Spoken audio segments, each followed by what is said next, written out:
Welcome to my YouTube channel motivational ज्ञान में आपका स्वागत है। आज की छोटी सी कहानी के माध्यम से हम आपको यह समझाने का प्रयास करेंगे कि असली धन क्या है और हर व्यक्ति इसे कैसे पा सकता है। इस वीडियो को अंत तक जरूर देखें, शायद इस कहानी से आपकी जिंदगी में भी कुछ बदलाव आ सके। तो चलिए बिना देर किए कहानी शुरू करते हैं। मध्यकाल की बात है।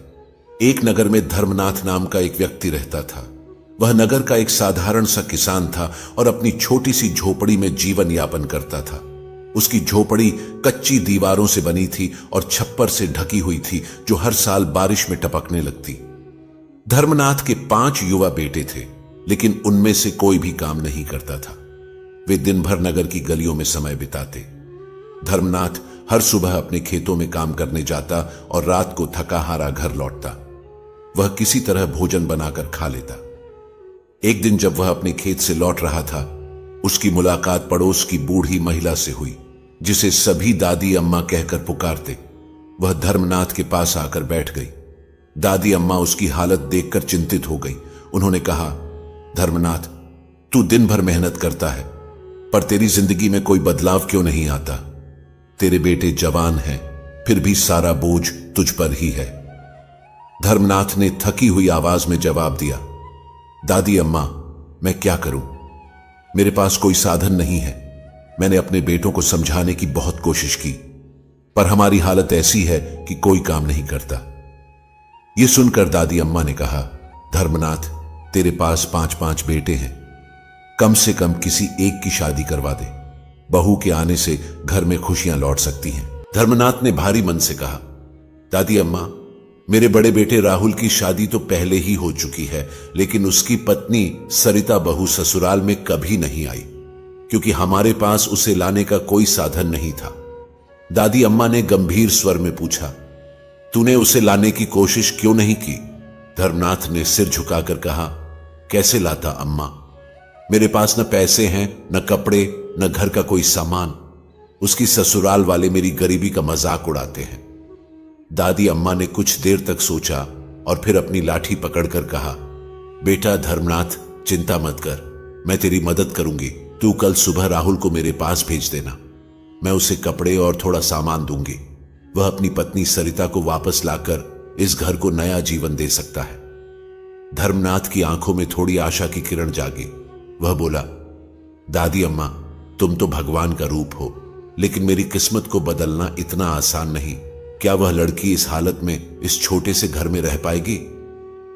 दादी अम्मा ने मुस्कुराते हुए कहा, बेटा, किस्मत मेहनत और समझदारी से बदलती है। तू राहुल को भेज दे, बाकी सब मैं संभाल लूंगी। बहू आएगी तो घर में खुशहाली जरूर लौटेगी, बस तू हिम्मत मत हार। धर्मनाथ ने सिर हिलाया और दादी अम्मा को प्रणाम करके अपने घर लौट गया। अगली सुबह धर्मनाथ ने राहुल को बुलाया और उसे सारी बात बताई। राहुल पहले तो संकोच में पड़ गया, लेकिन फिर राजी हो गया। वह अपनी पत्नी को लाने के लिए दादी अम्मा के पास गया। राहुल, जो हमेशा अपने घर की तंगी और संघर्ष को देखता था, आज कुछ अलग महसूस कर रहा था।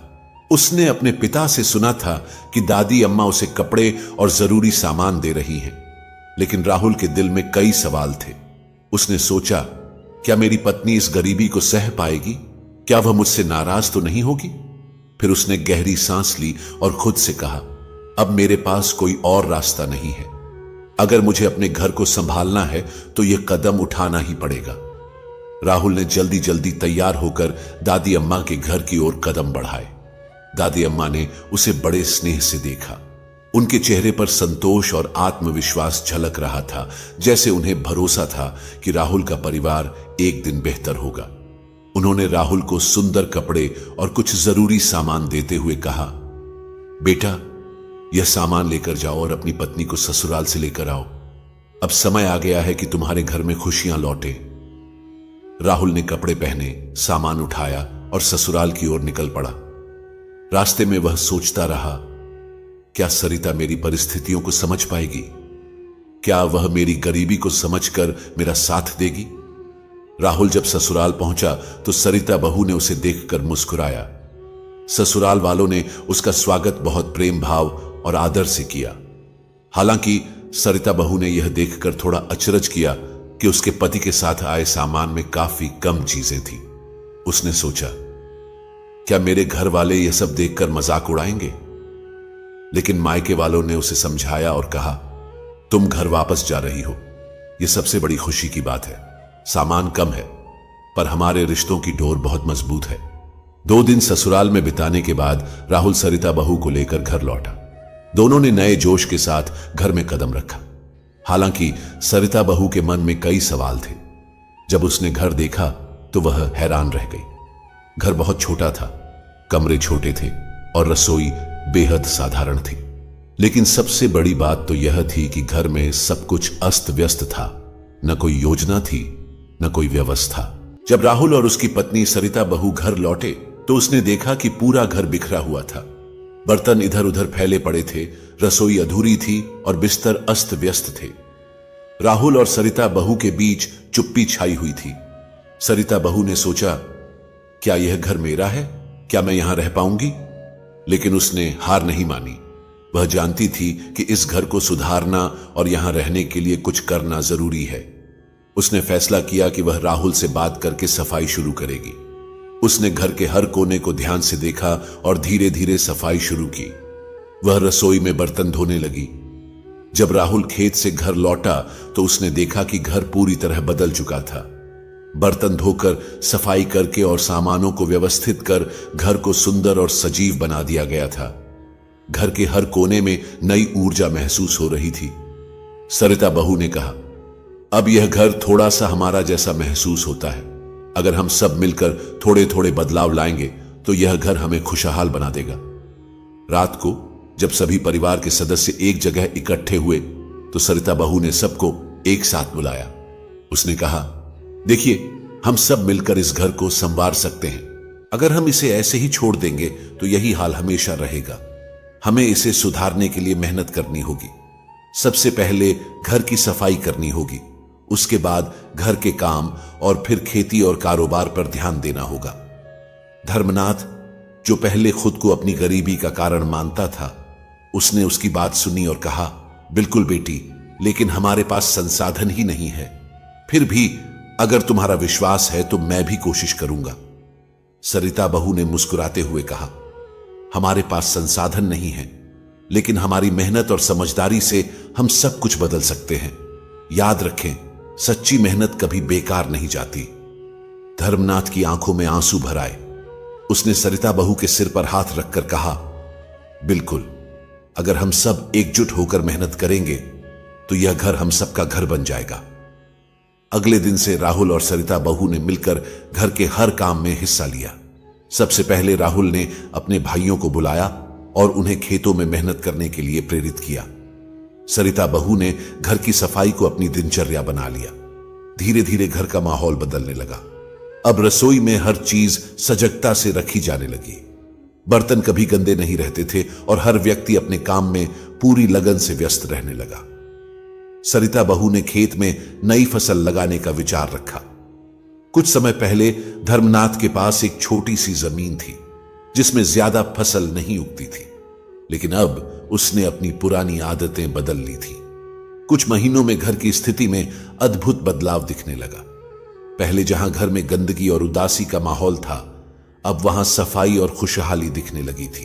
खेतों में अब अधिक मात्रा में फसल उगने लगी थी। पहले जहां रोटी कम होती थी, अब सबके लिए भरपूर भोजन था।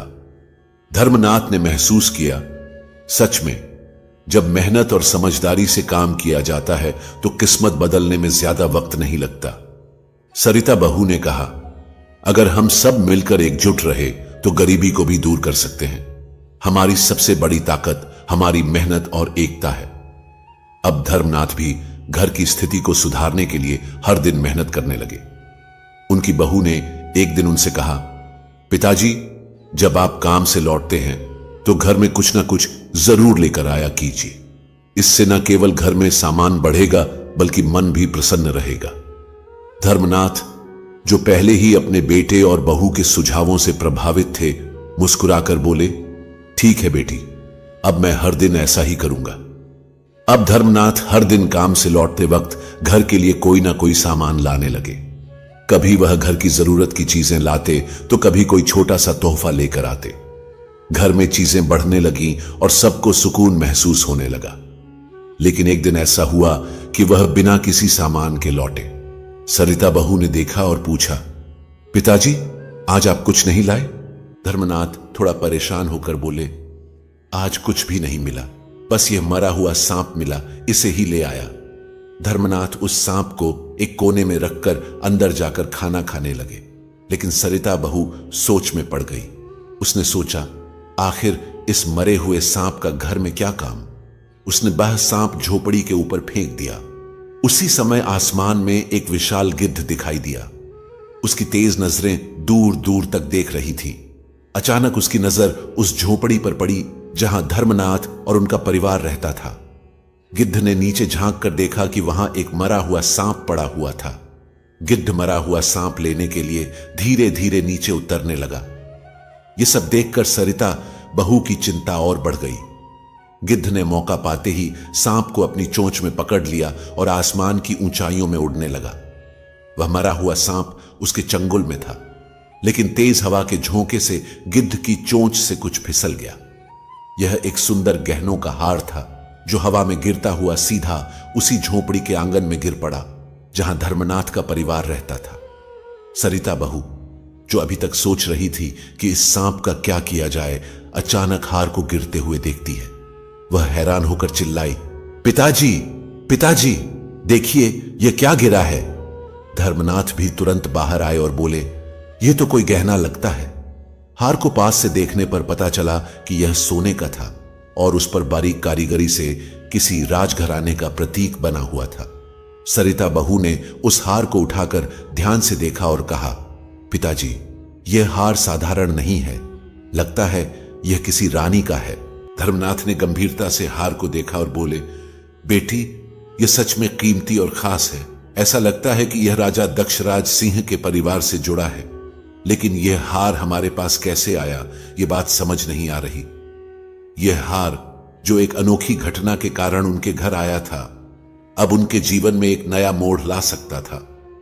सरिता बहू ने कहा, पिताजी, हमें इस हार के बारे में गंभीरता से सोचना चाहिए। शायद यह कोई संकेत है। हमें इसे राजा को वापस लौटाना चाहिए। धर्मनाथ ने सोचा, अगर यह हार सच में राजा का है तो इसे लौटाना हमारी इज्जत और आत्मसम्मान का सवाल होगा। हमें इस हार को सुरक्षित रखने का तरीका सोचना होगा। अगले दिन धर्मनाथ और सरिता बहू ने फैसला किया कि हार को रानी तक पहुंचाने का रास्ता ढूंढेंगे। उन्होंने यह भी तय किया कि जब तक यह मामला सुलझ नहीं जाता, तब तक किसी को भी इस हार के बारे में कुछ नहीं बताया जाएगा। लेकिन उनके मन में यह सवाल बार बार उठ रहा था कि यह हार राजा के पास कैसे पहुंचाया जाए। क्या इस हार का कोई गहरा रहस्य छिपा था? क्या यह उनके लिए नई शुरुआत का संकेत था? इन सवालों ने धर्मनाथ और उनकी बहू के मन में उथल पुथल मचाई, लेकिन उन्होंने निश्चय किया कि हार को सही हाथों में पहुंचाने के लिए वे हर संभव प्रयास करेंगे। अब कहानी एक नए मोड़ पर थी। घर में यह बदलाव सरिता बहू की चतुराई और दूरदर्शिता के कारण हुआ था। एक दिन सरिता बहू ने अपने ससुर से कहा, पिताजी, अब मैं आपको एक योजना बताऊंगी जिससे हम अपनी स्थिति पूरी तरह बदल सकते हैं। धर्मनाथ ने उत्सुकता से पूछा, क्या योजना है बेटी? सरिता बहू मुस्कुराई और बोली, आपको साधु का वेश बनाकर राजा के महल जाना होगा। वहां जाकर राजा दक्षराज सिंह से बात करें। मुझे पूरा विश्वास है कि यह हार राजा के खानदान का है और उनकी बहुमूल्य धरोहर है। धर्मनाथ ने हैरानी से कहा, यह तो बहुत अनोखा विचार है बेटी, लेकिन ऐसा करना क्या संभव है? सरिता बहू ने कहा, पिताजी, अगर हम सच्चाई और निष्ठा से बात करेंगे तो राजा हमारी बात जरूर सुनेंगे। अगले दिन धर्मनाथ ने बहू की बातों को गंभीरता से लिया और साधु का वेश बनाकर राजा के महल की ओर निकल पड़े। रास्ते में वह सोच रहे थे कि यह योजना कैसे सफल होगी। धर्मनाथ को थोड़ी घबराहट थी, लेकिन उन्होंने मन में ठाना कि जो भी होगा वह सच और धैर्य के साथ अपना काम करेंगे। जब वह महल पहुंचे तो राजा दक्षराज सिंह ने उन्हें देखते ही पूछा, तुम कौन हो और यहां क्यों आए हो? धर्मनाथ ने नम्रता से कहा, महाराज, मैं एक साधु हूं और आपकी चिंता का समाधान लेकर आया हूं। राजा ने चौंक कर पूछा, तुम्हें कैसे पता कि मुझे किस बात की चिंता है? धर्मनाथ ने कहा, महाराज, मैंने अपनी दिव्य दृष्टि से देखा है कि आपके महल का गायब हुआ हार कहां है। राजा ने हैरानी से पूछा, तुम्हें सच में पता है तो तुरंत बताओ, वह कहां है? धर्मनाथ ने बिना हिचकिचाए कहा, महाराज, वह हार आपके महल के पीछे छिपा हुआ है। एक गिद्ध उसे ले गया था और अब वह वहीं पड़ा है, लेकिन आपको उसे पाने के लिए एक उपाय अपनाना होगा। राजा ने उत्सुक होकर पूछा, क्या उपाय है? धर्मनाथ ने कहा, महाराज, आपको महल के पीछे तैनात सिपाहियों को हटा देना होगा। अगर आप ऐसा करेंगे तो कल वह हार आपको मिल जाएगा। राजा दक्षराज सिंह ने सोचा, यह साधु सच कह रहा है तो मुझे ऐसा ही करना चाहिए। उन्होंने तुरंत अपने सिपाहियों को महल के पीछे से हटा दिया। अगले दिन राजा और धर्मनाथ महल के पीछे गए। राजा ने देखा, हार सचमुच वहीं पड़ा था। राजा ने खुशी से कहा, साधु, तुमने मेरा बड़ा नुकसान बचा लिया। अब जो भी तुम मुझसे मांगना चाहो मांग सकते हो। धर्मनाथ ने शांत भाव से कहा, महाराज, मुझे कुछ नहीं चाहिए, लेकिन मैं आपको एक सलाह देना चाहता हूं। राजा ने पूछा, क्या सलाह है?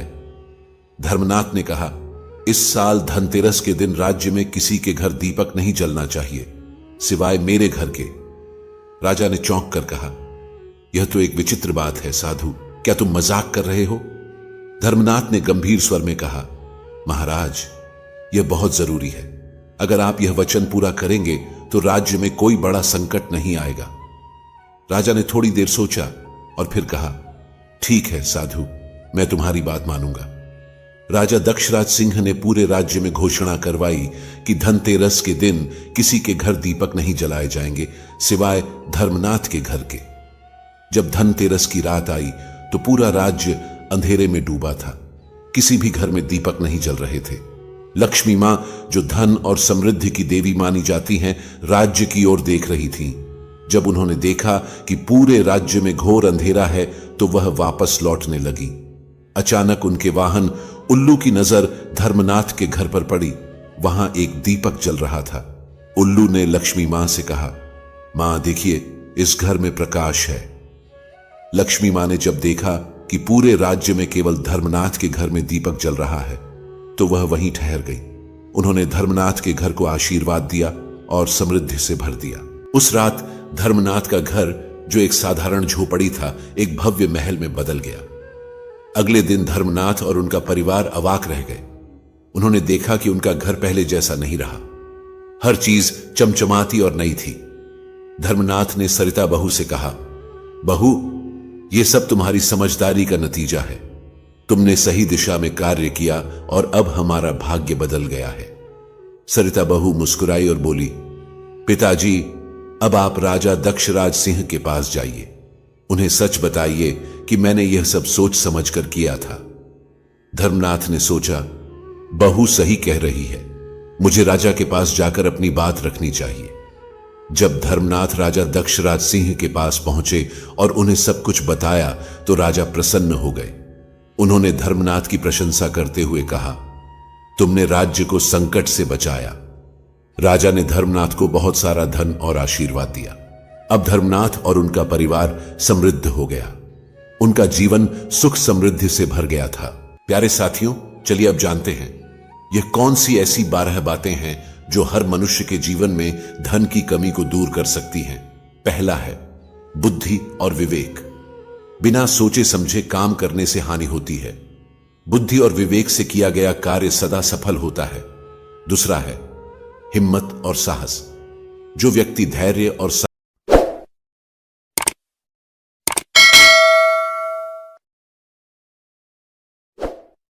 कभी भी असफल नहीं होता। धन केवल एक संसाधन है, लेकिन इसे सही तरीके से कमाने और खर्च करने की कला ही सबसे बड़ा धन है। तीसरा है प्रयास और समर्पण। जो व्यक्ति समय के साथ प्रयास नहीं करता वह सदा पीछे रह जाता है। चौथा है स्त्री का सम्मान। घर और समाज की समृद्धि का आधार स्त्री होती है। जिस घर में स्त्रियों का मान सम्मान होता है वहां लक्ष्मी माता स्वतः निवास करती है, और जिस घर में स्त्री का सम्मान नहीं होता वहां लक्ष्मी कभी निवास नहीं करती। पांचवां है आत्मनिर्भरता। जो व्यक्ति दूसरों पर निर्भरता छोड़ता है और अपने कर्मों पर भरोसा करता है, वह सफलता और समृद्धि की ओर बढ़ता है। छठवां है ज्ञान और शिक्षा। ज्ञान और शिक्षा भी जीवन के सबसे बड़े धन में से एक है। यह धन ऐसा है जिसे कोई चुरा नहीं सकता। ज्ञान न केवल आपको बेहतर इंसान बनाता है, बल्कि यह आपकी सोच, निर्णय क्षमता और जीवन जीने के तरीके को भी प्रभावित करता है। एक शिक्षित व्यक्ति जीवन की कठिनाइयों का सामना करने में सक्षम होता है। शिक्षा केवल किताबों तक सीमित नहीं है, यह हर अनुभव से सीखने की प्रक्रिया है। सातवां है समय। समय भी एक अनमोल धन है। समय का सही उपयोग आपको सफल और संतुष्ट बना सकता है, जबकि इसे बर्बाद करना पछतावे का कारण बनता है। हर दिन को इस तरह जिएं जैसे यह आपका आखिरी दिन हो। अपने सपनों को पूरा करने, अपने प्रियजनों के साथ समय बिताने और उन चीजों को करने पर ध्यान दें जो वास्तव में मायने रखती हैं। आठवां है आत्मसंतोष। आत्मसंतोष वह स्थिति है जब मनुष्य अपने जीवन के हर पहलू से संतुष्ट होता है। चाहे आपके पास कितना भी पैसा हो, अगर आप भीतर से संतुष्ट नहीं हैं, तो वह सब व्यर्थ है। आत्मसंतोष जीवन के छोटे छोटे पलों में खुशियां ढूंढने की कला और यह समझने की क्षमता है कि खुशी बाहर की चीजों में नहीं, बल्कि हमारे भीतर है। पैसा, जो अक्सर धन का पर्याय माना जाता है, जीवन में महत्वपूर्ण जरूर है। यह हमारी जरूरतों को पूरा करता है, सुरक्षा देता है और हमारी आकांक्षाओं को उड़ान देता है। लेकिन क्या यह सब कुछ है? इतिहास गवाह है कि कई धनवान लोग भी अपने जीवन में सच्ची खुशी और संतोष नहीं पा सके। दूसरी ओर ऐसे भी उदाहरण हैं जहां लोग बहुत कम संसाधनों में खुश और संतुष्ट रहते हैं। इससे यह स्पष्ट होता है कि जीवन का सबसे बड़ा धन केवल पैसा नहीं है। नवां है मानव संबंध। जैसे परिवार और दोस्त भी जीवन का अमूल्य धन है। जब आप कठिन समय से गुजरते हैं तो यही संबंध आपको सहारा देते हैं। एक सच्चा दोस्त, एक सहृदय परिवार या एक समझदार जीवन साथी जीवन की कठिनाइयों को आसान बना सकता है। पैसा खोने के बाद भी आप उसे वापस पा सकते हैं, लेकिन खोए हुए रिश्ते या समय को कभी नहीं लौटाया जा सकता।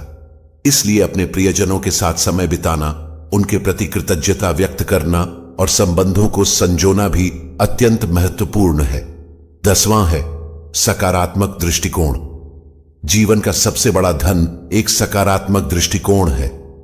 दुनिया में हर किसी को समस्याओं का सामना करना पड़ता है, लेकिन जो लोग सकारात्मक सोच के साथ आगे बढ़ते हैं, वे इन चुनौतियों को अवसर में बदल देते हैं। सकारात्मक सोच आपको कठिन समय में भी उम्मीद और प्रेरणा देती है। 11वां है स्वास्थ्य। स्वास्थ्य भी एक ऐसा धन है जिसे अनदेखा नहीं किया जा सकता। अगर आपका शरीर और मन स्वस्थ है तो आप किसी भी परिस्थिति में खुश रह सकते हैं। एक बीमार व्यक्ति कितना भी अमीर क्यों ना हो, वह अपने धन का आनंद नहीं ले सकता। स्वास्थ्य वह नींव है जिस पर खुशी और सफलता की इमारत खड़ी होती है। इसलिए इसे संजोना और बनाए रखना बेहद जरूरी है। नियमित व्यायाम, सही खानपान और मानसिक शांति के लिए समय देना स्वास्थ्य को बेहतर बनाने के कुछ प्रमुख उपाय हैं। 12वां है आध्यात्मिकता और आंतरिक शांति। जीवन के सबसे बड़े धन में से एक है। जब आप अपने भीतर शांति महसूस करते हैं तो बाहरी दुनिया के संघर्ष आपके मन को विचलित नहीं कर सकते। ध्यान, प्रार्थना और आत्म मंथन जैसे साधनों के माध्यम से आप अपनी आंतरिक दुनिया को समृद्ध कर सकते हैं। यह आपको जीवन के उद्देश्य को समझने और सही दिशा में आगे बढ़ने में मदद करता है। 13वां है संतोष।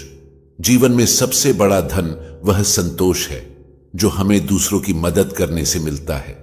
परोपकार, सेवा और दूसरों की भलाई के लिए कार्य करना आत्मा को गहरा सुकून देता है। जब आप किसी जरूरतमंद की मदद करते हैं या किसी के चेहरे पर मुस्कान लाते हैं, तो जो खुशी आपको मिलती है वह किसी भी भौतिक संपत्ति से कहीं अधिक मूल्यवान होती है। इस प्रकार जीवन में सबसे बड़ा धन केवल भौतिक चीजों तक सीमित नहीं है। यह एक संतुलन है। आत्मसंतोष, स्वास्थ्य, संबंध, ज्ञान, आध्यात्मिकता, समय और सकारात्मक दृष्टिकोण का, इन सब का संगम ही आपको एक पूर्ण और संतुष्ट जीवन की ओर ले जाता है। जीवन का सबसे बड़ा धन केवल धन संपत्ति नहीं, बल्कि अच्छे कर्म, सही सोच और आत्मनिर्भरता है। अगर हम इन गुणों को अपनाएं तो हम न केवल अपने जीवन को समृद्ध कर सकते हैं बल्कि समाज और राष्ट्र को भी कर सकते हैं। प्यारे साथियों, अपने जीवन के हर पहलू को मूल्यवान समझें और उसे संजोएं, क्योंकि सच्चा धन वही है जो आपको भीतर से समृद्ध करे। यहां एक बहुत पुरानी कथा है जो हमें जीवन के सबसे बड़े धन के बारे में सिखाती है। यह एक और कहानी है जो एक साधारण गांव के छोटे से लड़के की है जिसका नाम रोहन था। रोहन एक साधारण लड़का था जो एक छोटे से गांव में अपनी मां और पिता के साथ रहता था। गांव के लोग उसे अच्छे से जानते थे क्योंकि वह हमेशा खुश रहता था और हर किसी से अच्छे से पेश आता था। वह छोटे छोटे काम करता था और कभी भी किसी से कुछ नहीं मांगता था। हालांकि उसके पास बहुत कुछ नहीं था, लेकिन फिर भी वह सच्ची खुशी का अनुभव करता था। एक दिन गांव में एक बड़े महात्मा का आगमन हुआ। वह महात्मा अपने साथ बहुत सारे अनुयायी लेकर आए थे। लोग कहते थे कि वह बहुत ज्ञानवर्धक और साधु थे। उनकी शिक्षाएं न केवल शांति और संतुलन की बात करती थीं, बल्कि वे यह भी सिखाती थीं कि कैसे व्यक्ति अपने भीतर की गहराई को समझ सकता है और सच्चे सुख की प्राप्ति कर सकता है। महात्मा के आगमन की खबर पूरे गांव में फैल गई थी। लोग उनके दर्शन के लिए उमड़ पड़े थे। गांव का हर व्यक्ति महात्मा से आशीर्वाद लेने के लिए उनकी ओर भाग रहा था। रोहन भी बहुत उत्सुक था कि वह भी महात्मा से मिल सके। रोहन महात्मा से मिलने के लिए लंबी कतार में खड़ा था, लेकिन उसकी आंखों में एक सवाल था। वह सोच रहा था, क्या महात्मा ने मुझे देखा है? क्या वह मुझे समझ पाएंगे? मेरे पास कुछ भी खास नहीं है, मैं बहुत साधारण हूं, फिर भी क्या मुझे भी महात्मा से कुछ विशेष सीखने को मिलेगा? जब रोहन की बारी आई तो वह महात्मा के सामने आया और बड़ी श्रद्धा के साथ उनके पांव छुए। महात्मा ने उसे देखा और पूछा, तुम कौन हो और यहां क्यों आए हो? रोहन थोड़े संकोच के साथ बोला, मुझे बहुत कुछ समझना है महात्मा। मैं जानता हूं कि मेरे पास बहुत कुछ नहीं है, लेकिन मैं चाहता हूं कि मैं भी सच्चे सुख को समझ सकूं। कृपया मुझे बताइए कि सबसे बड़ा धन क्या है? महात्मा मुस्कुराए और रोहन को एक बहुत ही साधारण लेकिन गहरी बात कही, सच्चा धन तुम्हारे भीतर है। यह वह धन है जो तुम्हें सच्ची संतुष्टि और शांति देता है। अगर तुम इसे समझ सको तो तुम्हारा जीवन पूरी तरह से बदल सकता है। रोहन ने महात्मा की बातों को समझने की कोशिश की, लेकिन फिर भी उसे यह पूरी तरह से स्पष्ट नहीं हुआ। वह महात्मा के पास और बैठा रहा क्योंकि वह चाहता था कि महात्मा उसे और भी समझाएं। महात्मा ने रोहन को देखा और कहा, तुमने मुझसे जो सवाल पूछा है वह बहुत अच्छा है। तुमने पूछा है कि सबसे बड़ा धन क्या है। सबसे बड़ा धन वह नहीं है जो तुम देख सकते हो या छू सकते हो। यह धन वह है जो तुम अपने भीतर पा सकते हो। यह एक आंतरिक अनुभव है जो तुम्हारे भीतर के सत्य और शांति से जुड़ा हुआ है। जब तुम यह समझ जाओगे कि तुम्हारे भीतर ही तुम्हारा सच्चा धन है, तो तुम्हारा जीवन बदल जाएगा। तुम न केवल अपने जीवन को बेहतर बना पाओगे, बल्कि तुम दूसरों की मदद भी कर पाओगे। महात्मा ने रोहन को एक सरल उदाहरण दिया। तुम्हें एक तितली की तरह सोचना चाहिए। एक तितली अपना जीवन अपने भीतर की सुंदरता के साथ जीती है।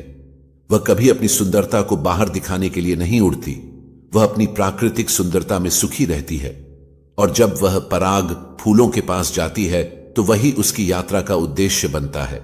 ठीक उसी तरह तुम भी अपनी आंतरिक सुंदरता और शक्ति को समझो और उसी दिशा में अपने जीवन को चलाओ।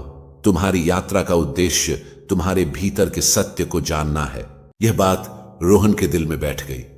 वह घर लौटकर यह सोचने लगा कि वह क्या चाहता है। उसके पास कुछ नहीं था, लेकिन अब उसने यह समझ लिया था कि असली धन वह नहीं है जो बाहर से मिलता है, बल्कि वह है जो आपके भीतर होता है। रोहन ने अपनी जिंदगी का रुख बदलने का निर्णय लिया। उसने सोचा कि वह अपनी दिनचर्या में बदलाव लाएगा और अपनी आंतरिक की खोज करेगा। वह दिन रात काम में व्यस्त रहने के बजाय अब ध्यान करने, अपने विचारों को शांत करने और जीवन के प्रति एक सकारात्मक दृष्टिकोण अपनाने में ध्यान देगा।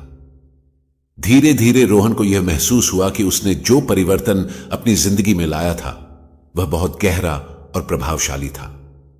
अब उसे अपने भीतर शांति, संतोष और प्रेम का अनुभव होने लगा था। रोहन ने देखा कि पहले जिस चीज को वह सबसे बड़ा धन मानता था, वह अब उसे उतनी महत्वपूर्ण नहीं लगती थी। वह अब उन चीजों के लिए भागता नहीं था जो वह सोचता था कि उसे चाहिए। वह अब उन चीजों से नहीं चिपका था जिनसे वह कभी खुश होता था। अब वह अपने जीवन को एक नए दृष्टिकोण से देख रहा था। उसकी जीवन शैली में बहुत बड़ा बदलाव आया। पहले वह केवल अपने लिए जीता था, लेकिन अब वह दूसरों की मदद करने की सोचता था। वह अपने गांव के गरीबों और जरूरतमंदों की मदद करता था और अपनी सारी ऊर्जा को दूसरों की भलाई में लगाता था। उसने यह समझ लिया था कि असली धन वह नहीं है जो आप अपने पास रखते हैं, बल्कि वह है जो आप दूसरों के साथ बांटते हैं। कुछ महीने बाद महात्मा फिर से उस गांव में आए। रोहन ने महात्मा से मिलने के लिए उनसे अनुरोध किया। जब महात्मा ने रोहन को देखा तो वे हैरान रह गए। रोहन का चेहरा अब संतुष्टि और शांति से भरा हुआ था।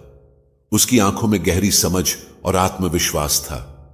महात्मा ने रोहन से पूछा, तुमने मेरे शब्दों को समझ लिया है? क्या तुम अब सच्चे धन को पा चुके हो?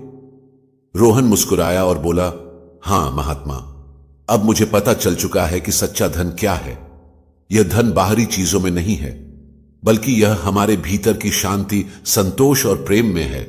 महात्मा ने रोहन को आशीर्वाद दिया और कहा, तुमने जीवन के सबसे बड़े सत्य को समझ लिया है। अब तुम न केवल खुद के लिए बल्कि दुनिया के लिए भी एक प्रकाश बनोगे। यह कहानी हमें यह सिखाती है कि असली धन वह नहीं है जो हमें बाहर से मिलता है। असली धन वह है जो हमारे भीतर है। शांति, संतोष, प्रेम और आत्मज्ञान। जब हम इस आंतरिक धन को समझते हैं और उसे जीवन में लागू करते हैं तो हमारा जीवन सचमुच समृद्ध और सुखी हो जाता है।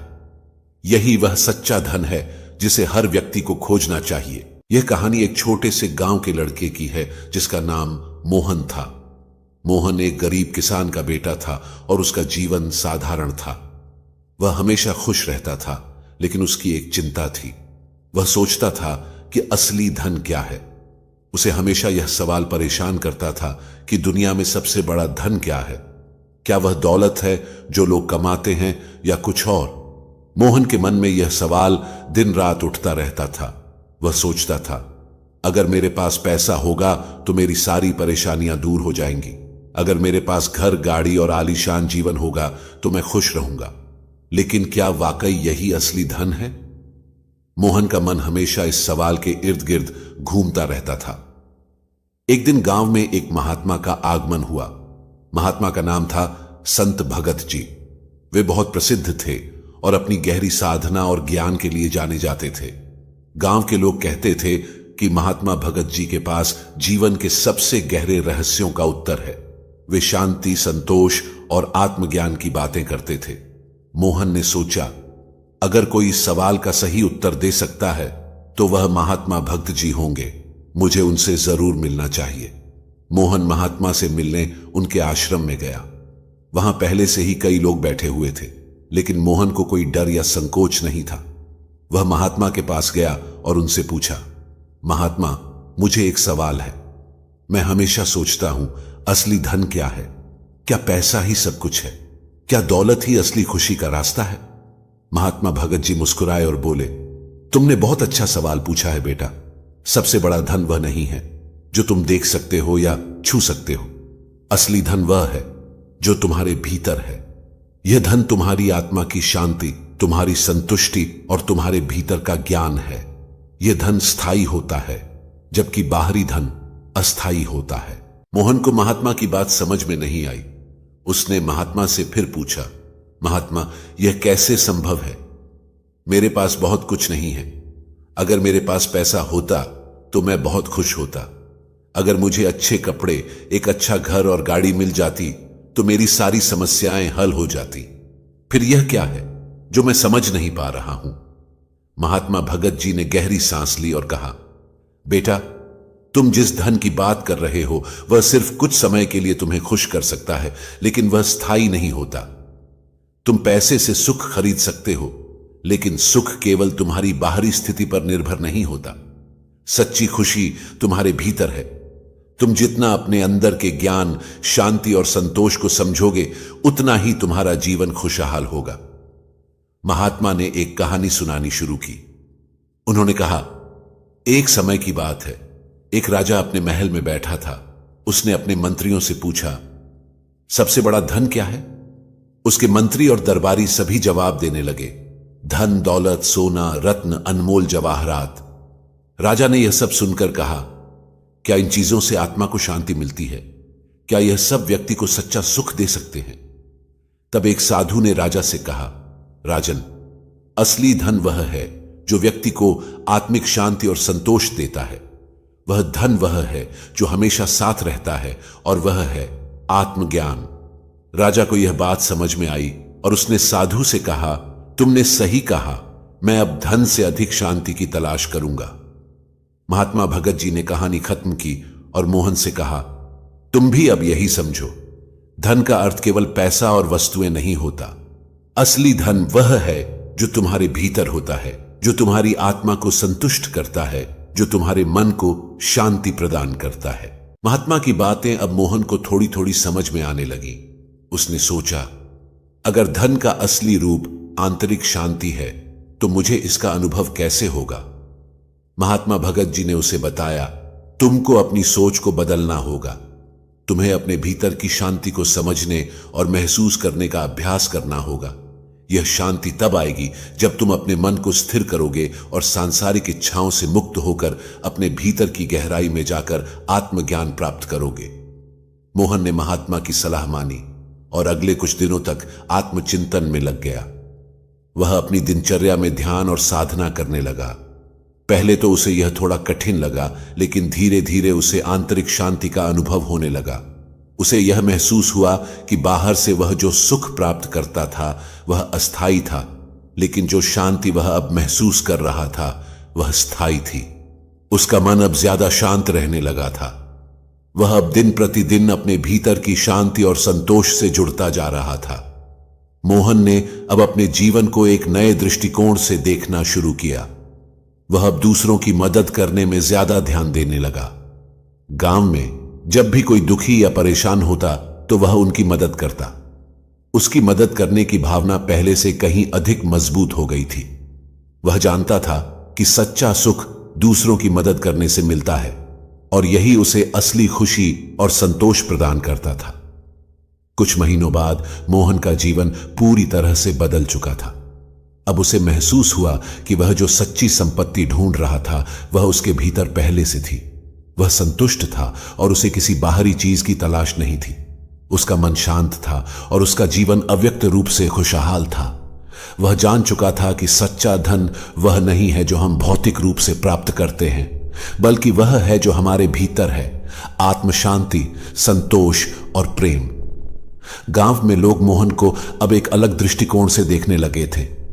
वह अब न केवल एक साधारण लड़का था, बल्कि एक ऐसा व्यक्ति बन चुका था जिसने जीवन के असली अर्थ को समझ लिया था। लोग उससे सलाह लेने आने लगे थे और वह उन्हें भी यही बताता था कि असली धन केवल आंतरिक शांति में है। मोहन अब जानता था कि अगर कोई व्यक्ति सच्चे सुख की तलाश में है तो उसे अपने भीतर की दुनिया को समझना होगा। महात्मा भगत जी की वह बात अब मोहन के जीवन का हिस्सा बन चुकी थी। सच्चा धन वह नहीं है जो बाहर है, बल्कि वह है जो तुम्हारे भीतर है। मोहन ने अपने जीवन को इस सिद्धांत के अनुसार जीने की कोशिश की और उसकी जिंदगी सचमुच खुशहाल हो गई। प्यारे साथियों, आज के लिए बस इतना ही। उम्मीद करते हैं हमारे द्वारा दी गई जानकारी आपको पसंद आई होगी। साथियों, अगर यह वीडियो आपको पसंद आई हो तो लाइक और शेयर जरूर कीजिएगा। अगर आपने हमारे चैनल को सब्सक्राइब नहीं किया है तो जरूर करिए।